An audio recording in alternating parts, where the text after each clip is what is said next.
Yanga itapunguzwa, hakuna pointi ya Yanga itaguswa, na kama yuko mwanaume kugusa hiyo pointi aguse, aone nguvu ya wananchi. Nazungumzaje?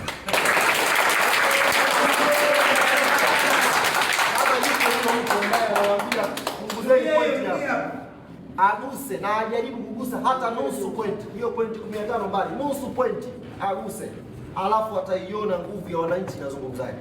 Hizi pointi 73 ndugu zangu, tumezikwa jasho sana.